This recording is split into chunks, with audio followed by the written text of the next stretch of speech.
आज का विशेष संदेश संत रामपाल जी महाराज के उन सत्संग प्रवचनों का अंश है जो उन्होंने आज से 27 साल पहले यानी कि 1997 में हरियाणा के जींद जिले में फरमाए थे। 11 से 17 दिसंबर 1997 में हुए समागम से लिया गया भाग नंबर 9 आज आपके सामने प्रस्तुत कर रहे हैं। ये विशेष संदेश इसलिए भी महत्वपूर्ण है क्योंकि जो ज्ञान 1997 में संत रामपाल जी महाराज भगत समाज को दे रहे थे वो आज हमारे सभी पवित्र शास्त्र भी प्रमाणित कर रहे हैं। ये सब इसलिए भी बेहद महत्वपूर्ण है क्योंकि गीता जी, वेद, कुरान, बाइबल इन सब सदग्रंथों को संत रामपाल जी महाराज ने सन 2000 में हरियाणा के रोहतक जिले में स्थित प्रोथा आश्रम बनने के बाद जांचा था। इससे पहले संत रामपाल जी महाराज संत गरीबदास जी महाराज द्वारा रचित अमर ग्रंथ यानी कि सूक्ष्म वेद से सत्संग प्रवचन करते थे। इससे ये सिद्ध होता है कि जिस सूक्ष्म वेद का ज्ञान कबीर साहिब जी ने गरीबदास जी महाराज के माध्यम से बुलवाया वो ज्ञान सभी पवित्र शास्त्रों से मेल खाता है। ये बात हम इसलिए भी कह रहे हैं क्योंकि हमारे पवित्र शास्त्रों में 3 चरण में नाम दीक्षा देने के बारे में बताया गया है और यही 3 चरण में दी जाने वाली नाम दीक्षा संत रामपाल जी महाराज 1997 से अपने अनुयायियों को दे रहे हैं। इस विशेष संदेश में यह भी स्पष्ट है कि चौथे चरण में सार शब्द दिया जाएगा। सार शब्द दीक्षा नहीं है, ये तो क्रिया को समझना है ताकि इस साधना को अधिक कारगर यानी प्रभावशाली बना सकें। आज का ये विशेष संदेश संत रामपाल जी महाराज पर उनके अनुयायियों के विश्वास को और दृढ़ करेगा क्योंकि आज जब भगत समाज ने पवित्र शास्त्रों को देखा तो उन्होंने पाया कि 27 साल पहले संत रामपाल जी महाराज ने जो ज्ञान बताया था वो हमारे पवित्र शास्त्रों में ज्यों का त्यों मिल रहा है। आज के इस विशेष संदेश में दान की महिमा के बारे में भी विशेष ज्ञान सुनने को मिलेगा। तो आइए सुनिए संत रामपाल जी महाराज द्वारा 11 से 17 दिसंबर 1997 में किया गया विशेष संदेश भाग 9।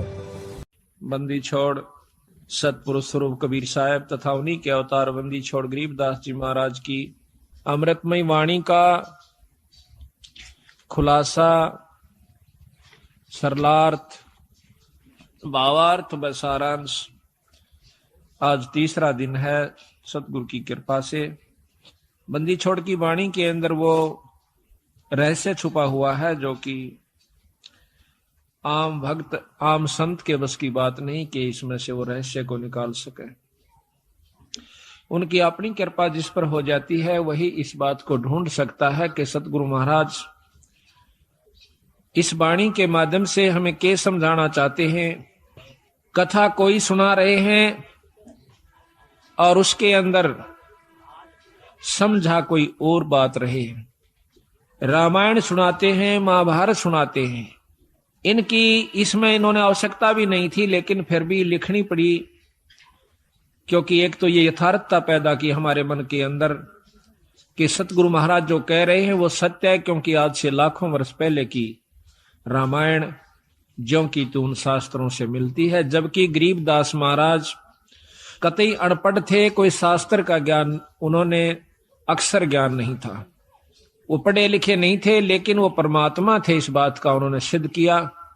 आज से लाखों वर्ष पहले की जो भी घटनाएं घटी और जो शास्त्र प्रमाण देते हैं हिंदू और मुसलमान धर्मों के, वो ज्यों के त्यों बंदी छोड़ ने लिखवाए ये प्रमाण करने के लिए कि मैं जो कह रहा हूं वो सत्य है। यही कबीर साहब ने लाखों वर्ष पहले की और साथ में योगियों की वो उपलब्धियां जो कि युग बीत जाते हैं उनको जब प्राप्त होती है वो ज्यों की तो बंदी छोड़ने सारा कुछ इसके अंदर वर्णन करके दिया। उन योगियों की उपलब्धियां बताई कि कौन सा ऋषि ने क्या उपलब्धि की, क्या साधना की, उसके प्रति उसने क्या उसके प्रति पाया फलस्वरूप और फिर उससे आगे उसके साथ क्या बना ये भी बंदी छोड़ ने इसमें लिख रखा है। तो इससे हमें ज्ञान होता है कि सतगुरु कबीर साहब व गरीबदास जी महाराज एक ही थे, सिर्फ नाम की भिन्नता थी, शक्ति में कोई अंतर नहीं था। दोनों की वाणी जबकि हम कबीर सागर पढ़ते हैं और फिर बंदी छोड़ गरीबदास जी महाराज का ग्रंथ साहिब पढ़ते हैं वह ज्यों की तो वाणियां हैं। कबीर सावगर के अंदर एक विस्तृत ढंग से महाराज ने खोल खोल कर बहुत लंबे ढंग से लिख रखा है, और इन ग्रंथ साहब के अंदर गरीबदास जी ने उसी की यथार्थता थोड़े से में यानी कुछ दोहों के रूप में और तकरीबन सारा ही वर्णन ज्यों का त्यों दे दिया। ये बंदी छोड़ की कृपा से पहली बार ऐसी हिम्मत उनकी कृपा से हमने की कि सतगुरु की वाणी को खोल कर सुनाया जावे, समझाया जावे, ताकि इसके रहस्य को समझ सके। आप 5-4 बार लगातार सुन लोगे इस महाराज के खुलासे को, तो फिर जब कहीं पर भी पाठ होया करेगा सतगुरु की वाणी का, आप इतने आनंद से सुना करोगे, फिर बार बार कथाएं सुनने की आवश्यकता नहीं पड़ेगी। सिर्फ एक दोहे को पढ़ा सुना, आपकी आत्मा में वो खुशी, वो कथा सारी घूम जाएगी कि बंदी छोड़ी यहां पर के कहना चाहो। एक ही दोहे में पूरी कथा याद आ जाएगी। जैसे रामायण की कथा आती है तो उसमें एक अनदेव की आरती है महाराज की छोटी, उसमें कहते हैं रावण मांगण गया चून अर्थात लंक बही बेरून। एक के दोहे ते पूरी रामायण हमारे दिमाग में घूमेगी। रावण मांगण गया चून ताते लंक बही बैरून। रामायण का जिसने ज्ञान से इतना दुआ काफी है, वो सारी कथा का उसको एकदम 1 सेकंड में स्मरण हो गया और वो पूरा लाभ आपको प्राप्त हुआ जो कि कथा का होया करे। कथा सुनने का बहुत लाभ होता है। बंदी छोड़ने रस बना के उसको कूट को, कितना बड़ी बूटी होती है, उस बूटी को वो इतना विस्तृत है बूटी का, और फिर उस विस्तार है, उसको काटा, उसको काट कर उसका रख काटा, कूट कर छेद कर उसके फलों को, और फिर वो कितना बना दिया, एक बोतल में 1 घूंट पियो, पूरी जड़ी का लाभ मिल जाएगा। इसी प्रकार कथा श्रवण का बहुत लाभ होता है। जब हम अन्नदेव की आरती खाना खाने के बाद करते हैं, हम चाहे किसी के भी घर पर खाना खाते हैं, उस खाने वाले को पूरा लाभ दे आते हैं जब हम अन्नदेव की आरती कर देते हैं। अन्नदेव की आरती में क्या आवश्यक? रोटी मांगी गोरखनाथ, रोटी बिना ना चले जमात, रोटी कृष्ण देव को पाई ताते 86 की खुदा मिटाई। अब देखो कितनी बड़ी कथा इसमें, कि दुर्योधन के भेजे हुए सिखाए हुए दुर्वासा जी पांडवों को श्राप देने के उद्देश्य से वन में चले जाते हैं। जिस समय पांडव वनवास घूम रहे थे, 14 वर्ष का वनवास उन्होंने मिला हुआ था जुए में, तो वहां पर क्या किया, दुर्वासा ने जाकर शाम के समय नो देखा कि सब ने भोजन खा लिया उन पांडवों ने, उस समय जाकर के कहते हैं कि हम भोजन पावांगे। वैसे तो लिखा है कि द्रौपदी के पास एक इतना ऐसा पात्र था जो कि सूर्यदेव की उपासना से उसे प्राप्त हुआ था, कि द्रौपदी रोटी ना खावे, चाहे वो कितनों को खिला देवे, चाहे 3 लोग रोटी उसमें भोजन खा जाए, उसका भंडारा नहीं टूटा था उस बर्तन में। और जब द्रौपदी खा लेती तो उसमें कुछ नहीं बचा करता। इसी प्रकार कहते हैं कि जो खाना परोसन वाली खिलाने वाली है, अब तो नहीं रहा, पहले ऐसा ही होता था, बुढ़िया पाछे खाया करती सबको खुआ करके, जो भोजन परोसा करती थी उसमें बरकत हो जाती थी। आस्था और श्रद्धा और नियमता ठीक थी उनकी, तो वो अब उस समय भी असर था, आज भी है। अगर उसी नियम को पुगा करके हम फिर शुरू कर दें तो वही जो का तू आज भी है। परमात्मा मंत्र नहीं आया, हमारी आत्मा मंत्र आ गया है, मलिन हो चुकी है, अविश्वसनीय हो गए हम, हमें विश्वास नहीं रहा परमात्मा के ऊपर। तो जाके कहा कि भाई रोटी खाऊंगा, दुर्वासा ने कहा, और मेरे साथ 88,000 ऋषि और आए हैं, सबको भोजन खिलाना। अब भाई स्वयं गए सारे के सारे, द्रौपदी से प्रार्थना करी कि द्रौपदी आज तो जुल्म हो गया और हमने मालूम है वो क्यों आया है। दुर्वासा दुर्योधन का सिखाया हुआ आया है, उसका भेजा हुआ आया है कि उनके श्राप दे का हो, और भाई आज तेरे हाथ में हमारी इज्जत से द्रौपदी कुछ कृपा कर दे। वह कहने लगे जी अब कुछ नहीं हो सकता, मैंने खाना खा लिया है, अगर खाना खाने से पहले ऋषिदेव आ जाते तो बेशक कोई चिंता नहीं थी, अरे मेरे बस की बात नहीं है। अब 5 पांडव सोच करते हैं, चिंता बना करते हैं, अब क्या बनेगा। द्रौपदी अर्ज करती है भगवान कृष्ण से, उसी समय सतपुरुष कबीर साहब कृष्ण रूप बना कराते हैं, क्योंकि जहां पर महाराज कहते हैं दास गरीब साहब दुखता धड़े, जहां किसी के साथ जुल्म होता है वहां पूर्ण ब्रह्म परमात्मा आकर के मदद करते, नहीं तो यू काल इनको खत्म कर दे। भक्ति उठ जावा यहां से, खत्म हो जावा, को भक्ति न चावे भी को ना, अरे यू तो चावे है काल के भक्ति ना करे कोई किसी प्रकार, लेकिन बंदी छोड़ इस भक्ति की आस्था जमाए रखने की खातिर खुद आकर प्रकट होते हैं। कबीर साहब ने खुद नरसिंह रूप बनाया था। अब इन बातों का अविश्वास न्यू होगा क्योंकि हमने यही सुना है कि विष्णु भगवान ने ही नरसिंह रूप धारण किया। अब हम आपको इसको बहुत लंबा चौड़ा उदाहरण देकर बताएंगे। कई ऐसा होता है कि हमारे गुरुदेव तलवंडी भाई में रहते थे, वहां पर एक उग्रवादियों के समय में रास्ते में एक लाला जी तलवंडी का उग्रवादियों ने पकड़ लिया, उसकी मोटरसाइकिल भी, उसमें कुछ उगाही करके आया था। शाम के दिन 56 हुआ था, सर्दियों के थोड़ी सर्दियों के दिन थे, तो रास्ते में पकड़ लिया उनको, मोटरसाइकिल वहीं डाल दी, उसको जीप में बिठा ले गए, जाके ईखों में बांध दिया। उन्होंने शराब पी रखी थी दोनों उग्रवादियों ने, तो उसको बांध करके वो निश्चिंत हो गए कि अब इसको फिर देखेंगे, इसको खत्म करेंगे, सुबह से पूछेंगे कहां पैसा रखा है इसने। एक तो दारू पी कर वहीं लौट गया एक साइड में, एक चला गया कहीं दूसरे स्थान पर किसी कोठे में सोने की खातिर। तब उस लाला जी ने उस भक्त ने अर्ज करी, हे परमात्मा, हे गुरुदेव, आज मेरी जान बचाओ मालिक। कहते हैं बहुत तड़प हुई, उसी समय हमारे गुरुदेव वहां पर प्रकट हो जाते हैं। अब ये बात सुन दंडकी फिर आप पर समझ में आ जाएगी आपका किसने नरसिंह रूप बनाया था। उसी समय उन्होंने देखा कि महाराज जी खड़े हैं और उसके सारे जो बंधन बांध रखे थे, उसको जोड़ रखा था, वो आपा खुल गए एकदम। देखा है कि महाराज जी खड़े हैं और बहुत वृद्ध दिखा है। बोले गुरुदेव आप क्यों कुराए यहाँ पर? हे महाराज, हे बंदी छोड़े स्वामी जी, आप किस तरह आए महाराज? कहने लगे आप मेरे साथ चल तुम्हारे घर। महाराज मैं तो ये भी नहीं मालूम घर किधर है, या तो रास्ते का बिना मेरा जावा की साइड में, अब मेरे पीछे आ जा।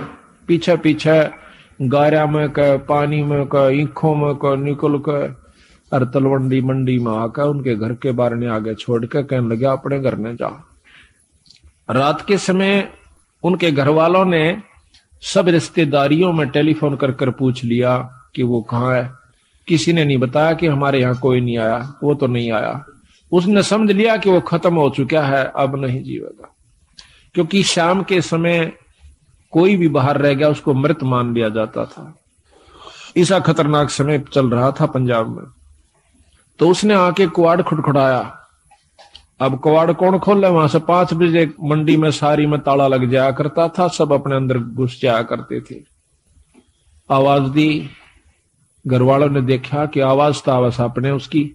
फिर ऊपर का देखा उन्होंने कि कहीं इनके साथ उग्रवादी तो नहीं है, अभी इनको ले आए हो पकड़ कर, आवाज दो आ रहे हो। वो अकेला खड़ा दिखा।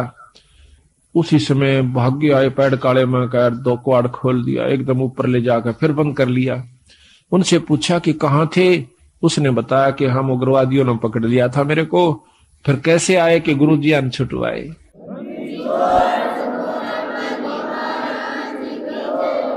कहते गुरुजी अन छुटवाया। गुरुजी गए थे वहां पर, मैंने खोल के लाइन आज में मार दिया जाता है। तो महाराज जी उन दिनों बीमार चल रहे थे, बड़े महाराज कुटिया में थे तलवंडी। तो कहने लगे वो सारा परिवार सुबह सुबह, हे सतगुरु आपने रक्षा कर दी, ये बंदी छोड़े गुरुदेव, ए स्वामी जी आपकी कृपा से हमारा लड़का बच गया है। महाराज आपको कैसे मालूम हुआ आप वहां पहुंच गए? अब वो नो कह रहा के कह रहे हो तुम, मुझे ध्यान अच्छी तरह बताओ, कहना क्या चाह रहे हो, कौन मर गया कौन बच गया? उन्होंने फिर सारी बताई कि महाराज आपको ज्ञान नहीं, आप वहां गए इस बच्चे को लाए निकाल के। ने बोला भाई बंदी छोड़ थे ये कबीर साहब, गरीबदास जी थे। अरे मेरे पूठा भी ना जाता, मैं किस जाऊं था बावड़ो। अब देखिएगा कि वो अपने हंस को बढ़ाई देते हैं और काम उसके बदले में आप कर जाते हैं, क्योंकि वो अगर उस गुरु की बेइज्जती हो से तो बंदी छोड़ की बेइज्जती हो से। भक्ति से उठ जाएगा इंसानों का ये मन, तो इसलिए बंदी छोड़ा करके अब हम ये भी नहीं कह सकते कि हमारे गुरुजियां ना छुटाया, क्योंकि प्रत्यक्ष गुरुजी, और ये भी नहीं कह सकते कि सतपुरुष ने नहीं छुड़ाया। अब जो उसके बदले में आकर रक्षा करते हैं तो उसमें कोई अंतर नहीं है, अंतर है भी नहीं और मानना भी नहीं चाहिए। जिस पर साहिब राजी ताही को तो बंद, उसी पर बंदगी कर दो जिस पर परमात्मा प्रसन्न हो जाए। ये तो एक मोटे उदाहरण है यहाँ पर, जिससे राष्ट्रपति प्रधानमंत्री जिस पर राजी से जिस व्यक्ति पर उस पर मेल करने तो सारे काम सरेंगे। इसी प्रकार जिस पर परमात्मा बंदी छोड़ प्रसन्न है उसी की शरण में रहने तो आपको लाभ मिलेगा। ऊंचे उसके बरने आगे बैठे रहो सारा दिन, कोई फर्क नहीं पड़ेगा। तो इसी प्रकार हम यथार्थता को भूल कर अपने उन्हीं मनमुखी साधनों को अपना लेते हैं, जिसके परिणाम स्वरूप हम फिर लग 84 के गेड़ में आकर और बंदी छोड़ इतने दयालु हैं, ये फिर ढूंढने से दुख सुख पाके देखिए कहां कहां से आपको इकट्ठा कर लिया, हमारे जैसे तुच्छ जीव को। अरे ये अपना शक्ति प्रदान कर दी, हम जाकर के जगह जगह उनकी वाणी का ढंढोरा पीटते हैं, उनकी गवाही देते हैं, बंदी छोड़ की कसम खा खा कर कहते हैं कि इस बराबर शक्ति नहीं भाई। तो आज ये आपने हंसों को फिर इकट्ठा कर लिया, तो मैं आपसे यही प्रार्थना करता हूं कि ये मौका बार बार नहीं मिलेगा। किसी भी अनजान व्यक्ति की बातों में नहीं आना ही। सबसे पहला आपको दुखदाई ये होगा कि किसी की बात में आकर के अपने इस उद्देश्य को भूल मत जाना। 250 वर्ष हो गए गरीबदास जी यहीं थे बंदी छोड़, और वही छुडानी गांव, और महाराज का शास्त्र भी वहीं था। वो चुप रहे बंदी छोड़, देखते रहे। कबीर साहब भी कहते हैं कि जय तू चाहे राम को पाक्या सेती खेल, और कच्ची सरसम पीड़ के भाई खड़ हो ना तेल। वो कच्चा काम नहीं करते बंदी छोड़। ठीक है कोई पाठ करवाता है, थोड़ा बहुत लाभ मिल जाएगा, वो भी गुरु के बिना नहीं। अगर ऐसा होता, हमने देखा कि किसी का वो भगत जन, हम भी उनके साथ जाया करते थे, वो किसी का पाठ एक बार कराया करते थे, 10 साल तक पाठ उनका नहीं होया करता था। 10-5 साल में कितना कोई ब्याह शादी होंगी तो बेशक तो उनके मन में आ जाता कि भाई जो है ना पाठ भी करवावांगे। कई बार वो भी चूक जाया करती थी। तो आज बंदी छोड़ की कृपा है कि हमारी ये पुण्यात्मा साल में 3-3, 4-4 पाठ करवा लेते हैं। एक तो स्वयं तो हो जासे आप करवा दे बंदी छोड़, ईसा सुख दे है आत्मा नो कुरड़ा उठे से एक बंदी छोड़ के नाम पे जरूर करना चाहिए पाठ। ये पीछे यहाँ पर डिप्टी कमिश्नर थे जो कि कल आए हुए थे, अब डायरेक्टर हैं ये हरियाणा के लोकल बॉडीज के। ये यहाँ पर श्री गुलाब सिंह जी स्रोत IAS, तो इन्होंने मेरे ख्याल में ये नवंबर में शुरू किए थे। हमने पहला पाठ नवंबर 96 में किया और अप्रैल मई में ये चले गए थे ट्रांसफर होकर के डायरेक्टर बन के। अब देख लो 7 महीना में 5 पाठ करवाए थे इन्होंने, और फिर एक कुटिया में करवाया। अब पिछली की हुई कमाई तो इनके सामने है कि आज एक राजा है, और अगली फिर दोनों हथा शुरू कर दी बंदी छोड़ की वाणी का। तो इससे सिद्ध होता है कि बंदी छोड़ प्रसन्न है कि जो हम कार्य कर रहे हैं, और इसका परिणाम यही हुआ कि आपको यहां पर अवसर भी देते हैं, हिम्मत भी दें से, और समय भी देते हैं, और धन भी दें से आपकी आस्था बन जाएगी। तो ये कच्चा काम नहीं करते बंदी छोड़। तो इन्होंने 250 वर्ष इंतजार करनी पड़ी कि कोई इस बात को समझ के और नीयत से, इसमें छल कपट नहीं चलता, इसमें पॉलिटिक्स राजनीति को बंदी छोड़ पसंद कतई नहीं करता। ये हमने आजमा के देख राखी। अगर मैं भी कसूर करूंगा तो मेरा वो दोनों बात से अपनी छतरी अपनी छाया हटा लेगा ऊपर तय, और भाई ने वाह बात से घर तो बाहर लकड़ते पाला पड़े से कर्म का जाडा लगेगा, सर्दी लगेगी। इसी प्रकार सतगुरु अपनी छत्र छाया में अपने बच्चे ने छाती का ला कर रखे। जिस प्रकार छोटे से बच्चे ने माता पिता और दादा गुदड़े में लको कर रखा करे अकेले इसका सर्दी ना लग जा, तो न्यू हमारे को बंदी छोड़ जब उसकी शरण में आ जाते हैं इस प्रकार रखे से। पर हमारी कुमत जो से या थोड़ी को ना चौथे युग में आ गया, इकट्ठी होती आ रही से। महाराज के युगन युगन की वासना हुई इकट्ठी आन, निर्मल क्यों कर होगा, कोई संत लग्या नहीं कान। तो बात यही हमारा कहने का तात्पर्य है कि जो 40 साल से वहां पर पापड़ बेल रहे थे, उनकी करनी में अंतर था, उनकी कथनी कुछ और करनी कुछ रही। यहां पर कथनी थोड़ी हो, करनी अधिक हो, जो परमात्मा बंदी छोड़ प्रसन्न होते हैं। इन सारा बेरा हम सोच क्या रहे हैं और करांगे क्या, हम इस तक के छुपा सकते हैं। जीता दास गीसा पंथ के अंदर गीसा संत का एक परम शिष्य हुआ है। वो कहते हैं अपने गुरु को परमात्मा स्वरूप समझकर चले, तो वो कहते हैं कि मेरे पर्दे के महरमी पिया जी, अपने गुरु को कहते हैं, और आपसे कहां लकोय लो जिया जी, पर्दे तक के आप मेरे जानने वाले हो, ई बाप तो मैं के छुपा सकता हूं मालिक। तो इस प्रकार हमारा भाव बना रहे कि हम ईश्वर से कुछ नहीं छुपा सकते, वो सारी जानते हैं। तो यही कारण रहा कि सारे हरियाणा में मुश्किल से साल भर में मेरे ख्याल में 5-4 पाठ किसे किसे का हुआ करते थे। वो भी एक पिछली कोई रिवाज पस्सी बनी हुई हो तो वो हो जाता था। आज बंदी छोड़ की कृपा से एक महीने में 25 और 26, 27 पाठ होते हैं। वो भी हम 1-2 अपनी किसी कारण की जो है ना रेस्ट की खातिर टाल कर देते हैं, ना तो 30 के 30 पाठ हम कर सकते हैं। और इसी परिणाम स्वरूप आज मार्च तक हमारे पाठ आगे जा लिए, जबकि पहले तो हम करा करते 3 दिन में, 3 दिन के हिसाब से चला करता मैं।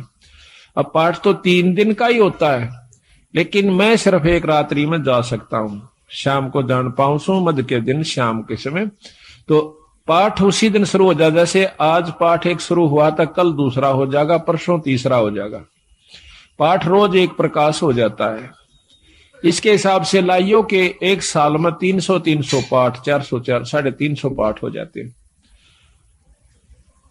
तो आप देखियो बंदी छोड़ना दोनों हाथों बरसन लाग रहे हैं। आज हरियाणा, पंजाब और दिल्ली, इसमें सतगुरु की विशेष रजा होने लाग रही है। ये तो शुरू से ही ऐसे थे बंदी छोड़, आज के कोना सतयुग से चले आ रहे हैं, सतयुग से पहले के भी हैं। ये तो जब कुछ भी नहीं था तब भी बंदी छोड़ कबीर साहब थे, गरीबदास जी थे।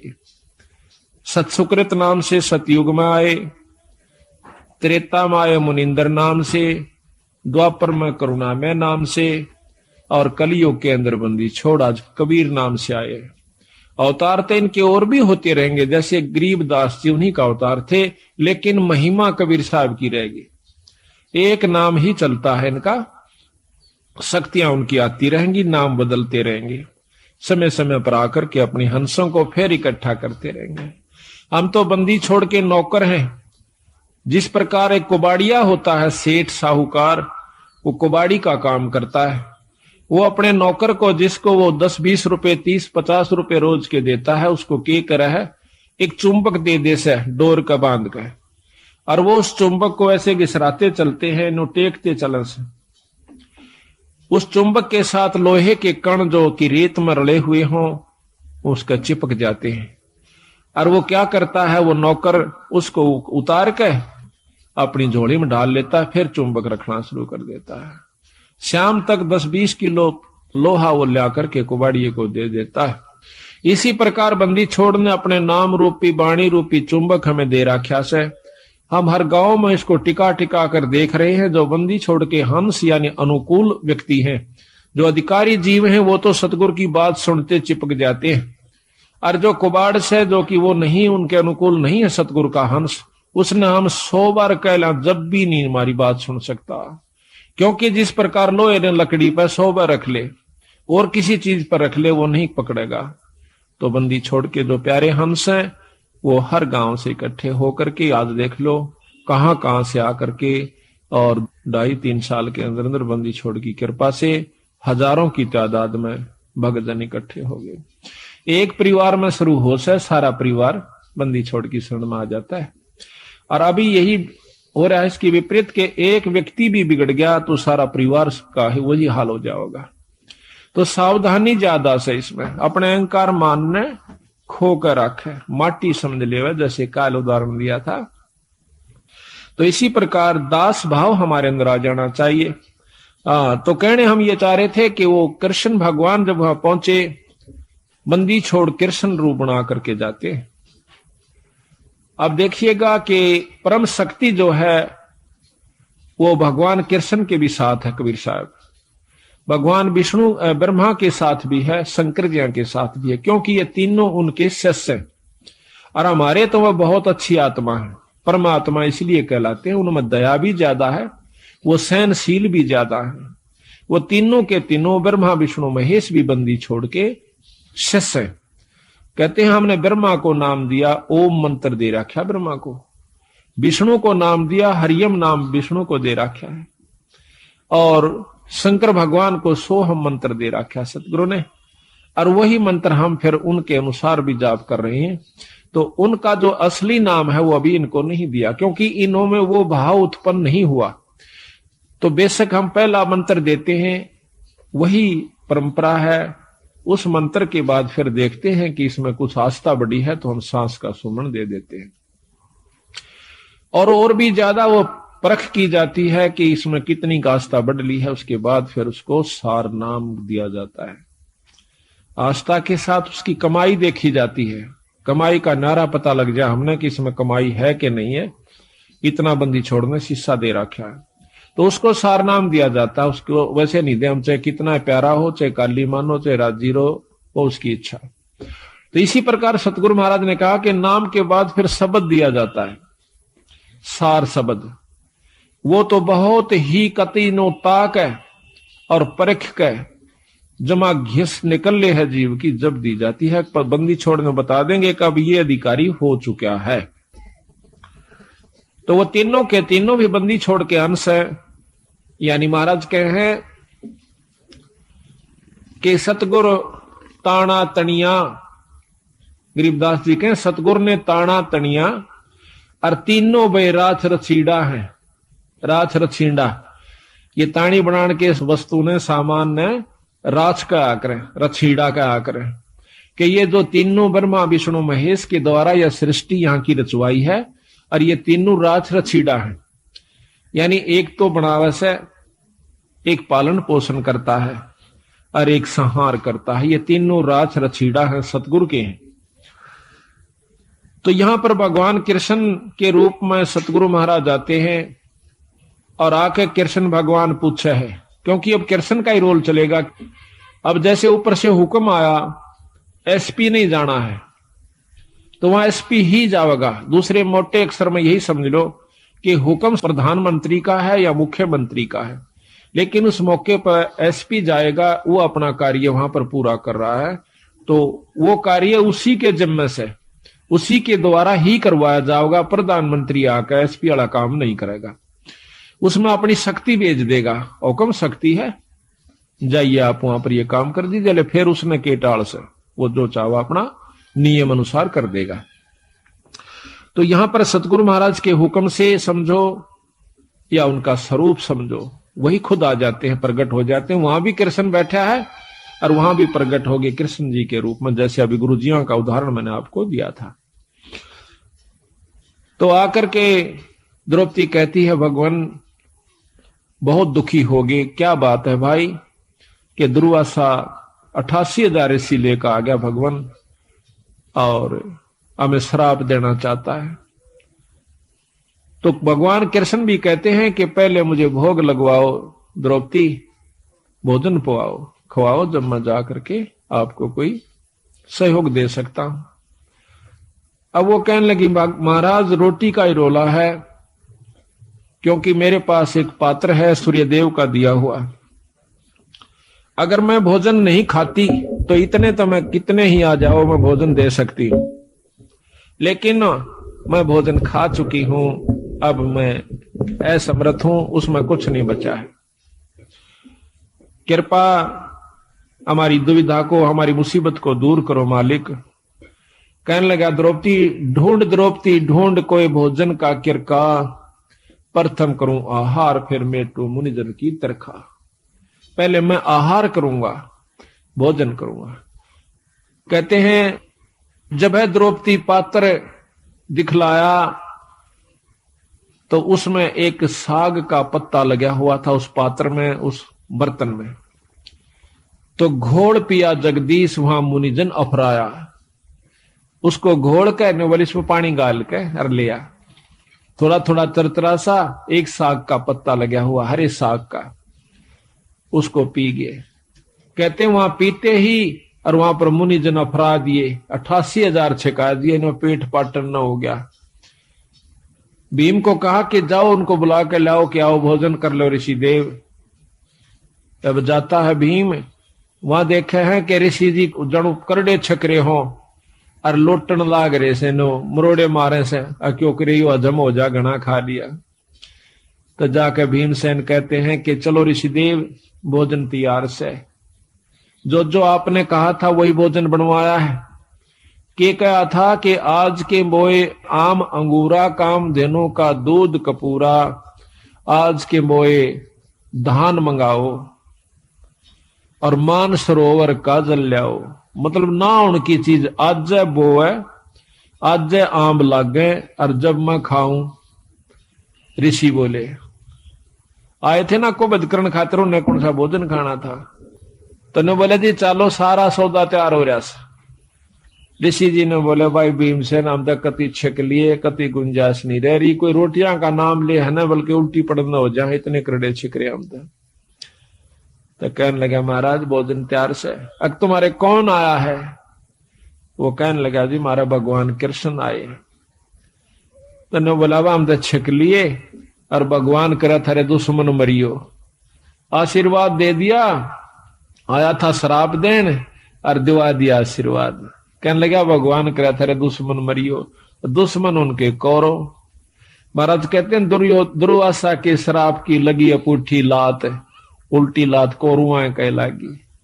तो इस प्रकार बंदी छोड़ने इसमें रहस्य छुपा रखा है कि इसको समझने की कोशिश करें। तो यहां लिखा है कि रोटी कृष्ण देव को पाई, 86 की खुदा मिटाई। अब यह इतनी बड़ी कथा एक चौपाई में बंदी छोड़ना भर दी।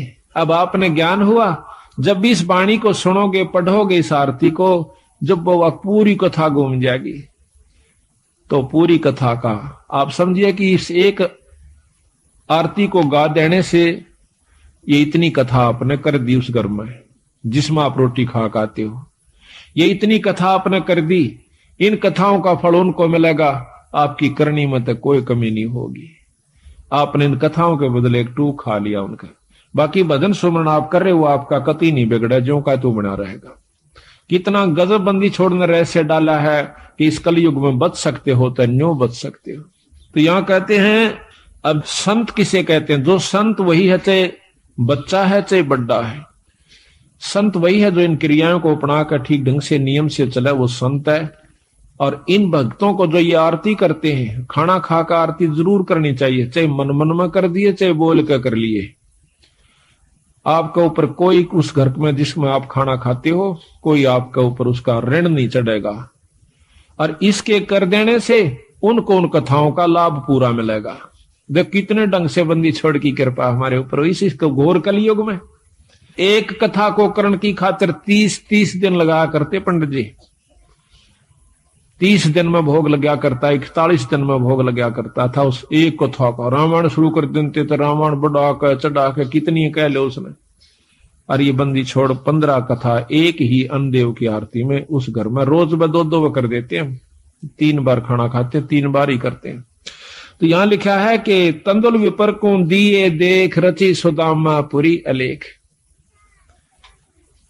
अब यह भी कथा कृष्ण और सुदामा की कितनी विस्तृत और कितनी रोचक है कि भाई देखो भोजन का भोग लगवाया था तंदुल कहें चावलों को। भगवान कृष्ण को सुदामा जी ने जब चावल खवा दिए तो उसके बदले में उसकी सुदामा पूरी रची, नहीं तो नहीं रची। क्योंकि पहले भी तो प्रेम था, पहले के वो जाना नहीं थे कि सुदामा हमारा प्यारा सा दुखी हो रहा से। पर जब तक वो भोग नहीं लगवा लिया चावलों का, मुट्ठी भरकर नहीं खा लिया भगवान कृष्ण ने, तब तक वो कुछ नहीं कर सके था, समर्थ होते हुए भी नहीं कर सके था। इसी प्रकार बंदी छोड़ हमें बताते हैं, आप बंदी छोड़ का पाठ करवाओ, उसके नाम पर कुछ दान धर्म करो तो मैं करूंगा। वे उनसे परम समर्थ हैं। कृष्ण भगवान से असंख्य गुना ज्यादा शक्तिवान कबीर साहब हैं, पर ये भी फेल हो जाएंगे अगर आप कुछ दान पुण्य नहीं करोगे सतगुरु के नाम पे। फिर ये आपके उन दुखों को दूर करेंगे जो कि कितने भी ना हुआ करते। तो इसलिए इस पाठ और भोग का महत्व बता रहे, साथ में एक कथा के द्वारा पता नहीं कितनी प्रकार की आपको शिक्षा दे रहे। तंदुल विपर को दिए देख रची सुदामा पुरी अलेख, आधीन विदुर का भोजन पाई कैर बूढ़े मान बढ़ाई। मान बढ़ाई से हैं दूर आजज के हैं सदा हजूर। अब कहते हैं एक गरीब ब्राह्मण के घर में, गरीब विदुर भगत के घर में रोटी खा ली, कौरवों के वो 36 प्रकार के व्यंजन छोड़ दिए, वहां नहीं खाए भगवान ने। परमात्मा प्रसन्न कहां होता है कि जहां पर वो सच्चा प्रेम देखे से, आधीनी भाव दासा तन हो से। एक बहुत लंबा विस्तार से कि भक्ति करे बिन भाव रे सो कौने का जा, और विदुर का जीवन चले गए तजदरी हो धन राजा। भगवान कृष्ण विश्व विदुर का भोजन खान चले गए, राजा दुर्योधन के वो मेवा मान मिठाई नहीं खाई, मेवा वगैरह जो ला रखी थी। तो कबीर साहब भी कहते हैं कि खीर खांड पकवान मिला भाई साकट संग नी जा, और लूखा सूखा भगत का रुचि रुचि भोग लगा। साकट के घर में रोटी खान नहीं जाचे उड़ा, वो क्या है मैं कितने अच्छा व्यवस्था कर रखी हो, और लूखा सूखा अपने भगत का उससे आनंद बना ले, वो सुखी होगा भगत संत जो है।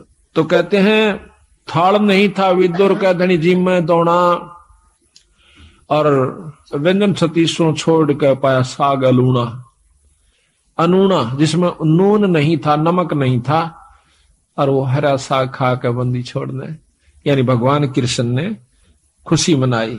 मान बढ़ाई से हैं दूर आजिज के हैं सदा हजूर, बोक बाकला दिए विचार बहे चकवे कई एक बार।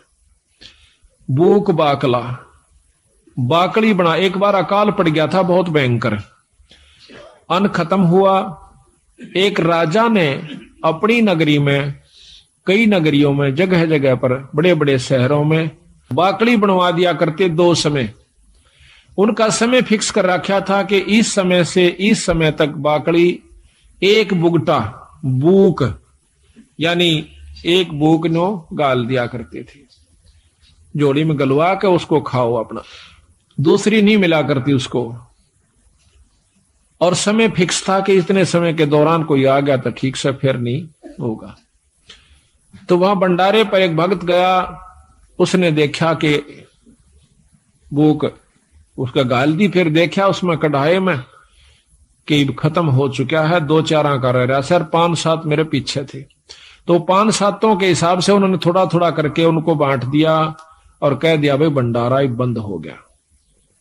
वो जब जा रहा था तो रास्ते में एक और भक्त आवा था, और वो इतना भूखा था, उठा जा चले फिर बैठ जावे, चले फिर बैठ जावे।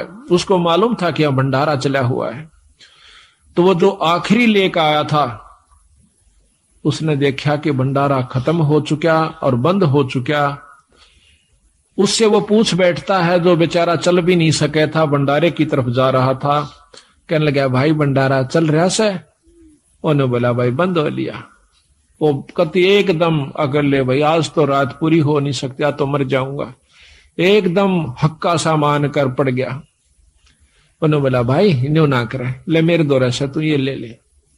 और वो उसने भी भूखा, उसने भी 2-3 दिन हो गए थे रोटी खाए।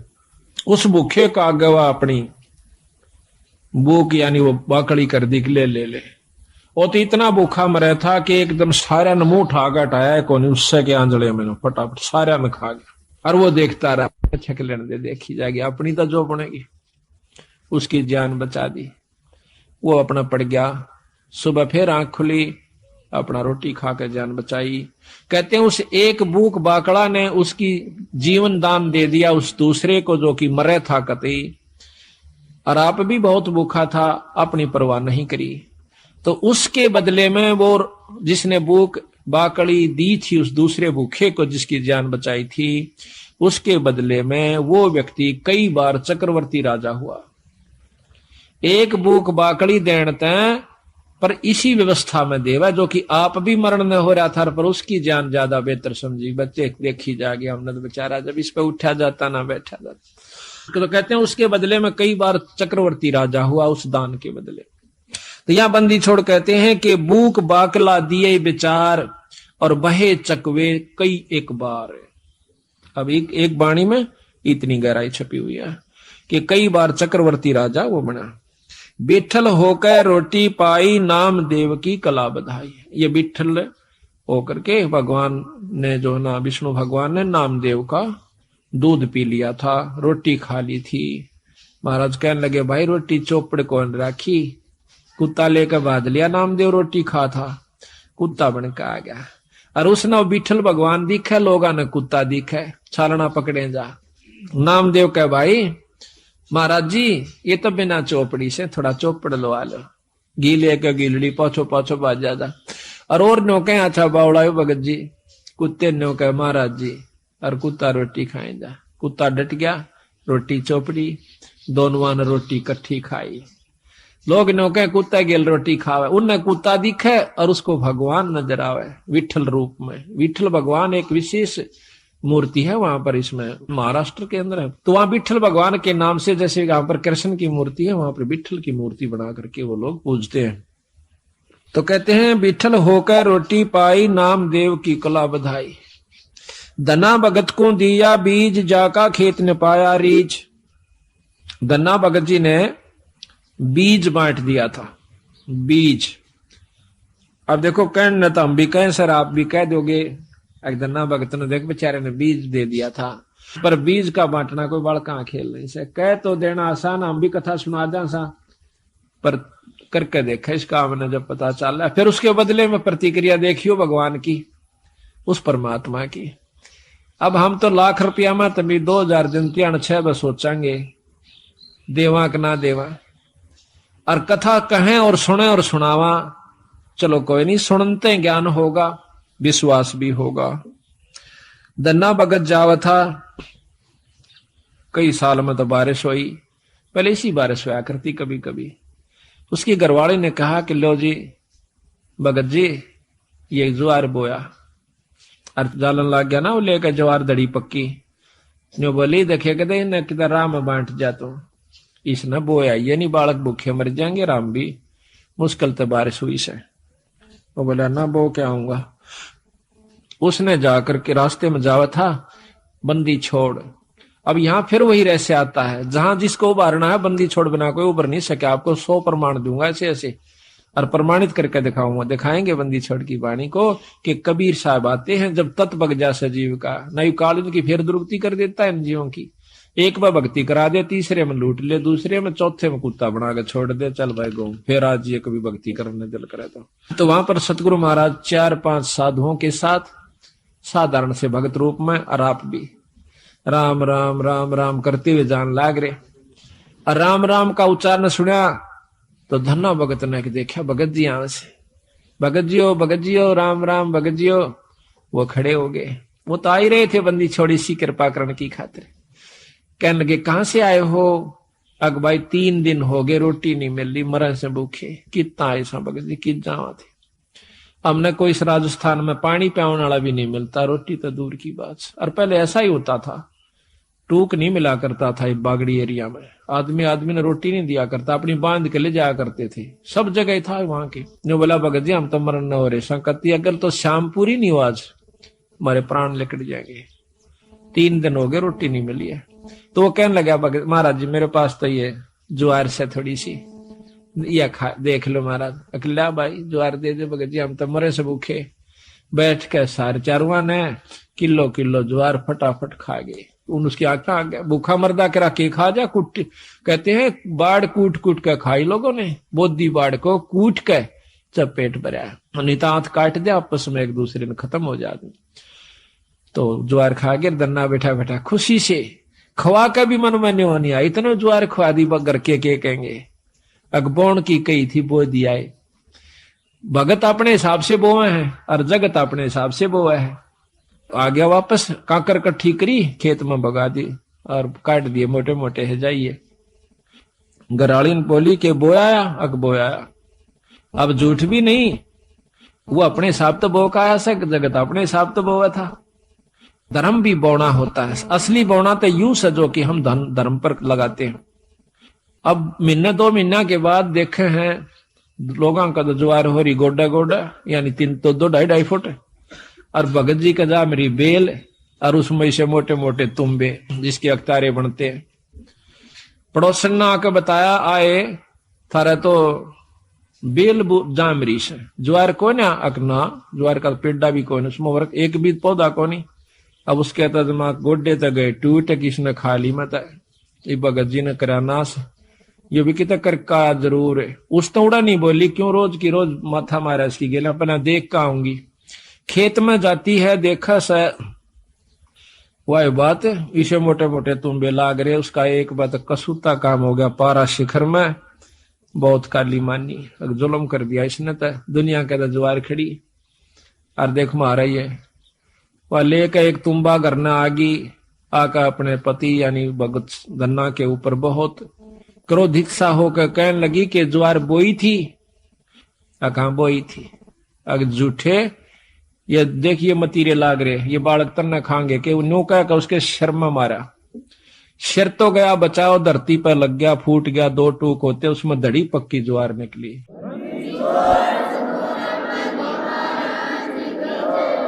इसने देख के, और वह एक बात धन्ना का नहीं देखा, जो आडी नाड़ करे ने लेट रहा था अपनी शर बचावन की तरह, और दूसरी तरफ वह धड़ी पक्की ज्वार जो जमीन पर बिखर गई थी, उसने देखा, कहने लगी महाराज यह ज्वार क्यों करागी, इसमें अकमन नहीं बेरागवान क्यों करागी, वो मालिक जाना और वो करनिया जाना। उसने वह ज्वार इकट्ठी करी, क्यों टोटा बहुत था, दुख बहुत था, घर ने रख दी, लेकर एक चद्दर बहुत बड़ी सी गठड़ी बांध के लाऊंगी, सारे मतीरा में पाओगी, फिर तक मतीरे इतने लाग रहे ऊपरा तली पड़े, अब बिछा कर चद्दर वह पागल सी होगी, जैसे कंगले ने धन दिख जा, भूखे ने भोजन दिख जा, और वो भी इतना पागल सी होगी, मारा धरके उड़ा उसने मतीरे ने की चादर पे, एक मारा मोगरा उसके 2 टूक हो जा, उड़ा रेता दे, फिर ठाके लावा, ढूला दिया इतना ऊंचा, और आसपास के देखें कि यह ज्वार कितना आवश्यक, इसमें ज्वार कहां से आवश्यक, अड़ोसी पड़ोसी सारे इकट्ठे हो गए। देखे हैं कि भाई धन्ना के तुम्बिया में ज्वार निकला से, गांव इकट्ठा हो गया, सारे फड़ फड़ देखे, वो ढूल लाग गया, इतना लंबा, पूरी राश होगी। कहते हैं उसी समय धन्ना भी पहुंच गया, कहने लगा भगवान बेईमाना ना करिए, अपना अपना ले जाना, जितना तेरे घर में जरूरत से साल भर का, फालतू मत ले जाना। तो वह कहने लगी ना सारी ले जाएंगी, अगना सारी नहीं ले जाएगी, अपने अपने हिसाब का ले जा। वह लेगी 2 गठड़ डोए, 3 डोए, 4 डोए, और बाकिया ने बोला भाई साबत गांव डोलो, ले जाओ अपने को, साबत गांव ले जाओ, जिसने जितनी आवश्यकता उतनी ले जाओ, फालतू ना ले जियो। तो कहते हैं कि जब वह 5वां 6ठा गेड़ा करन लागी, पूरी गठड़ बांध ली, और गाल दंती जा अपने पति ने, अग तू नाश करवाओगा हमारी ज्वार ने, गांव ने बांटन लाग रहा। गठड़ी दरें जाती, उड़ा 2-3 ना नठवाई थी उसको, घर पहुंची जब 2 किलो रह गया उस गठड़ी में, उसके सर पर 2 किलो ज्वार रहेगी, तो वह एकदम हैरान रहेगी। धन्ना बोला भगतनी मैंने पहले कहा था, तेरी जितनी जरूरत है वो तेरी आगी, फालतू नहीं ला सकती तो, क्यों लाऊं क्यों नहीं, फेर जाएंगी, फेर आई मर्दी गांव ताई बोझ, दाना नहीं रहा उसमें, खाली गठड़ वो चादर चादर रहेगी। फिर उसने सब्र कर लिया, बात है कि मैं वो रस नहीं छेड़ती मैं इसने। तो इसी प्रकार सारे गांव ने कहते हैं वह ज्वार ढोई आवश्यकता अनुसार।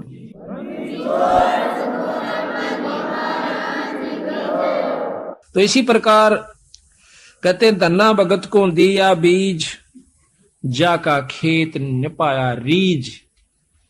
अब बीज का बांटना कोई बच्चों का खेल नहीं है, को बांट के देखो, पर महाराज कहे नो नहीं, कदे को तड़के गिरा हुआ किता, प्रथम नियम से बंद है, गुरु धारण करे, पूरा गुरु यानी सत जिसका ऊपर पूरी परमात्मा की रजा हो, उससे नाम ले, फिर करनी करे, और करनी करके फिर ऐसा मौका हो फिर करके देखियो। महाराज कहते हैं करनी कर जरना जरे, सो साधु सिरपोस, यानी करनी करे, ये करनी कर रखी थी पहले धन्ना ने, फिर वो काम किया तो फिर तमाशा देखे उसका। हम तो अपनी अजमाई हुई बात कहें भगत जी, लोग दंत कथा नहीं है ये, हमने जो अजमाया सतगुरु की कृपा से वही आपको सुना रहे हैं। आप देखो ये प्रोग्राम जो बंदी छोड़ की कृपा से हो रहा है, इसमें कोई भ्रम नहीं रहेगा आपके। साल भर का आपको मसाला मिल जैसे, फिर महीने में सत्संग होता है उसमें जरूर आओ, घर घर में पाठ कराओ, साल भर में एक पाठ जरूर करवा लेना, जरूर करवाया करो। जिसका ब्योत नहीं हो पाता हाथ जोड़ा बंदी छोड़ का गए। ये ना समझना कि हम आपको जैसे कई कहें भाई धाम पर जाना नहीं चाहिए, खूब जाना चाहिए। ये हम तो बल्कि प्रथम कहते हैं कि बंदी छोड़ का एकमात्र धाम, पर धाम से जो लाभ है वो जब लाभ देगा जब आप गुरु की आज्ञा में चलोगे। तो यहाँ कहा है कि एक जैसे आपका नहीं बात बनती है, पाठ नहीं करवा पाते हो, कोई इनको आंट बने से, तो सतगुरु का आज्ञा रद्द करो, खूब अर्ज करो बंदी छोड़, हमारे भी दया करो। ऐसा नहीं हो पाता तो हमारे पास भी कभी हो जावा जिक्र किसी कारण से, तो हम भी रोआ बंदी छोड़ के आ गए, अर्ज उन्हीं से करनी है। तो इस प्रकार फिर एक दिन आपके बंदी छोड़ सुन लेंगे और कथा होनी शुरू हो जाएगी। मान सरोवर हंस रंग होरी हो, मोती करें आहार राम रंग होरी हो, गरीबदास लौलीन है रंग होरी हो, आवा गवन वार राम रंग होरी हो। गरीबदास गलोलीन है रंग होरी हो, आवागमन नवार राम रंग होरी हो। बोल सतगुरुदेव।